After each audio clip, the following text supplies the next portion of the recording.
So Jane Goldenberg is here to tell us about the Straits of Mackinac and what we can do to save them. Jane's a climate reality presenter. She was a trustee for the village of Northfield for 5 years, if I'm saying that right, and cares a lot about this and has written some really great blog posts about the Treaty People Gathering. You can go over there, and if you want to read them, there's links to them. Talks a lot about what it was like to be up there. Thank you so much, Jane. I've been learning more about Line 5. I was up at the Treaty People Gathering, but I was not in the direct action, and so was Jesse. We were marching together on the headwaters of the Mississippi, and we saw the, it was very, very moving as we really, after so many days of ceremony, understanding the stakes, and the stakes are high for all of us. Lake Michigan, you think that all the spills that have already occurred on Line 5 haven't affected all of us? Water does not stay put, it flows, okay? And there are toxins all around us, and it's from oil. So I want to ask you, as we are very close to the UN Climate Change Conference, COP26, which is where the world leaders will come together and talk about what new commitments that they can make that so far are really voluntary. I just saw an article in Foreign Affairs magazine by Nobel Prize winning economist William Nordhaus, and he talked about how much decline in the carbon dioxide emissions we've seen in the last 20 years. And as you know, in the last 10 years, the news about climate has been intense. People's awareness of it are growing. People who are occupying the important offices all around the world are doing things. There has been more solar, there has been more wind all around the world. So take a guess about what the decline in carbon dioxide emissions is over the last 20 years on average per year. Plus 4%. No, it's actually 1.8%, okay? Which is really nothing, okay? We got to do a lot better. At the current rate of emissions, we are going to see a 25%, the current rate of policies and the action that we're seeing, or inaction, we're going to see a rise in emissions of almost 25% between 2015 and 2030. The 2-degree path requires a decline of 30% by 2030 and zero emissions shortly after mid-century. In Illinois, we have a new law, the Climate and Equitable Jobs Act, which is fantastic, but we need more to happen with the Biden administration. There were thousands of people who asked President Biden to say something about Line 3. Did you hear anything? I heard he supported it. Not a word. And Line 5 is a fight that, frankly, we have to win. This is you have already heard the potential danger.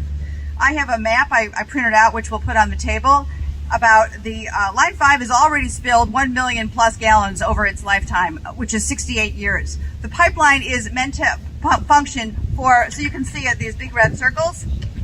Thank you. That is the largest spill. So it goes from Superior, Wisconsin to Sarnia, Canada. Hardly any of that oil ends up in Michigan.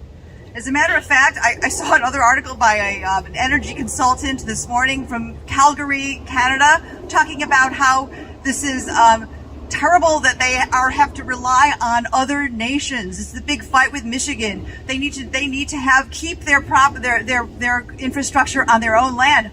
Well, I say great, don't you? Keep it on Canada. Line 5 was actually built as a shortcut, so it could avoid, you can see, if they had to go through Canada, it would go all the way around.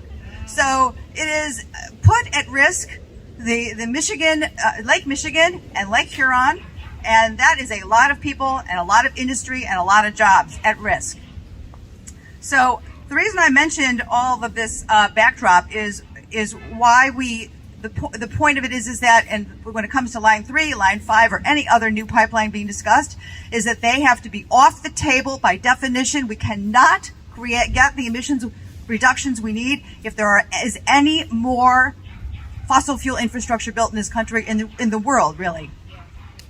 So I also brought some facts about the current situation in about Line 5, just so you know how bad it is. At Climate Reality Chicago, we are now working with the Michigan chapters to organize together. There's a chapter in Canada.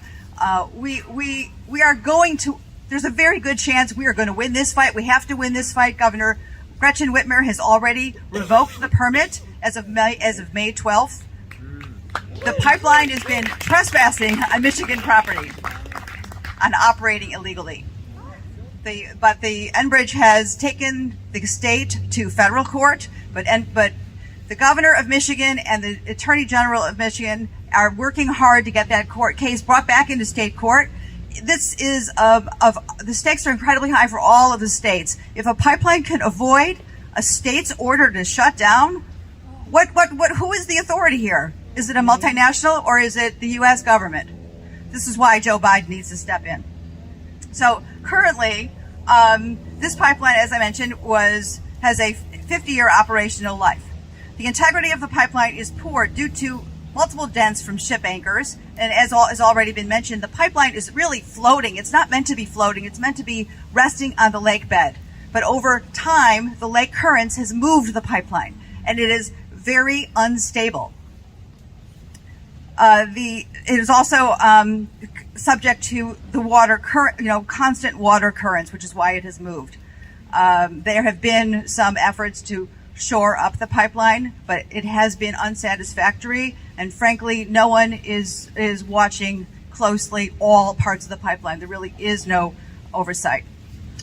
If there was a spill, which is every single day oil pumps through that pipeline at the Straits, there's increasingly likely.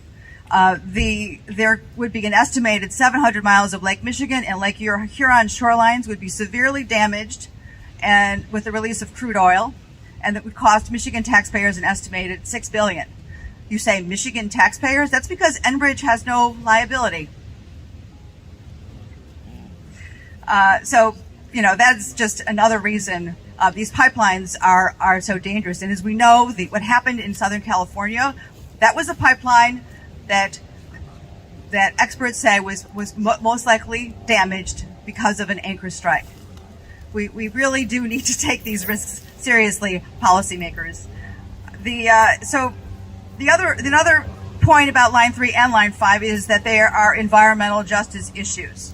The Enbridge is a wealthy company which earns an estimated, as it's currently pumping, $1.4 million to $1.8 million per day that the oil pumps through that pipeline. All 12 Native American tribes in Michigan oppose the operation of Line 5, and several have taken action to banish Enbridge from their lands. The pipe, as has been shown in studies, that oil is really only meant for Canada, and it is not being used by the state of Michigan. The only part of the oil, there is propane being used by the UP, but studies have shown they can go back to getting transport over land with trucks, and it is really no cost. So it's a Canadian problem that is going to cost U.S. taxpayers. It's going to cost our land, our precious water. There can be nothing more important to our lives than our drinking water. The Great Lakes is 80% of the fresh water of North America. I'll give you some good news, okay? Governor Whitmer has been outstanding. She's the one who's called Line 5 a ticking time bomb. She's the one who has forcefully pushed back against Canada, which invoked a pipelines treaty a couple of weeks ago in an effort to force the state of Michigan to stand down and continue, and so Enbridge can continue pumping. Yeah, it's incredible. So we have a lot to be thankful for. Michigan is fighting. Our representatives, what I'd like you to do is contact your representatives. Tell them to speak up about Line 5. Lake Michigan is at risk. Tell your representatives to contact the president. Tell him to state forcefully that this pipeline needs to be shut down. We cannot risk the Great Lakes so Canadian multinational can get richer.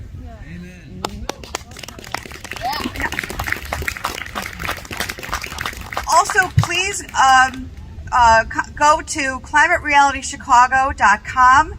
and sign up to be a member. We can keep you informed about the campaign we're currently having and where all the different things that are coming up where you can actually sign petitions.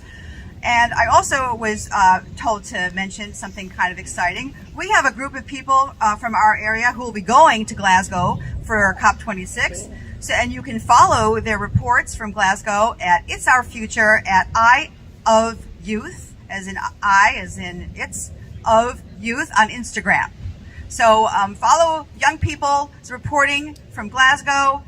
Stay informed and no more pipelines.